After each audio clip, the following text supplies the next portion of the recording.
Hein. Ces composants-là, comme j'avais commencé à détailler, il y a ce qu'on appelle la couverture. Hein. C'est ça la couverture qui couvre les éléments essentiels de l'unité centrale. Après ça, je parlais de la carte mère. La carte mère, ça se trouve à l'intérieur maintenant du boîtier qui prend la couleur verte là-bas. Hein? Vous voyez la couleur verte là-bas, cette carte est appelée carte mère. C'est la plaque là qui contient maintenant les éléments essentiels. Ça, c'est une boîte d'alimentation. Hein? C'est une boîte d'alimentation qui reçoit de l'énergie électrique pour allumer l'ordinateur. Et ça, c'est le port d'alimentation. C'est le port maintenant qui reçoit l'énergie électrique vers l'unité centrale. Après la boîte d'alimentation, on a les disques durs. Hein? Voilà les disques durs de l'ordinateur. C'est ça les disques durs. C'est lui maintenant où se trouvent les éléments que quelqu'un travaille sur l'ordinateur. Pour créer des dossiers, des logiciels, des vidéos sont stockés toujours sur les disques durs. C'est le disque dur, c'est pas la carte mère. Hein? C'est ça, le disque dur. Après les disques durs, nous avons les lecteurs de disquettes. C'est ça.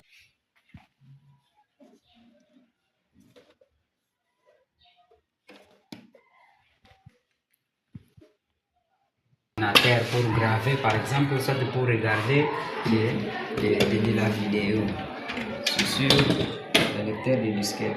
Après ça, nous avons la mémoire RAM. C'est ça. Et voilà, il y a 4 places pour insérer des mémoires RAM sur l'ordinateur. C'est ça la mémoire RAM qui stocke temporairement les informations quand vous travaillez avec votre ordinateur. Hein? Vous pouvez travailler brusquement, vous écrivez sans avoir enregistré les documents là-bas. Il y a une coupure qui se coupe directement et l'ordinateur s'éteint.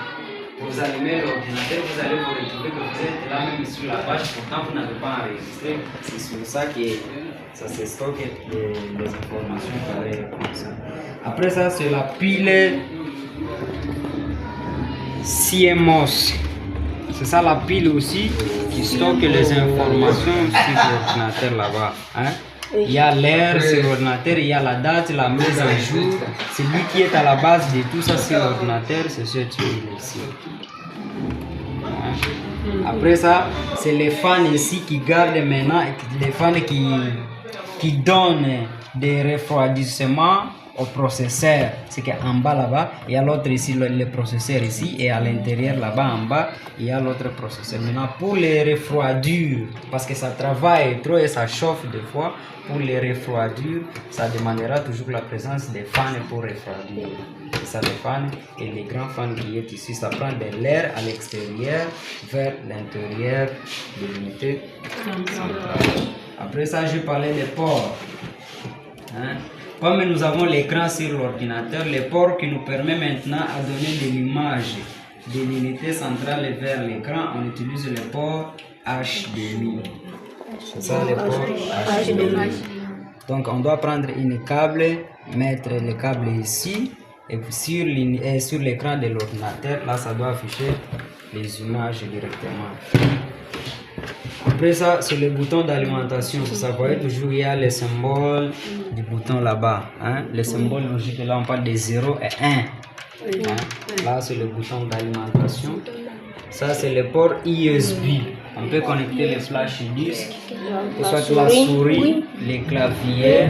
Hein? On connecte là-bas. Même les téléphones, si vous voulez faire les transferts, exactement.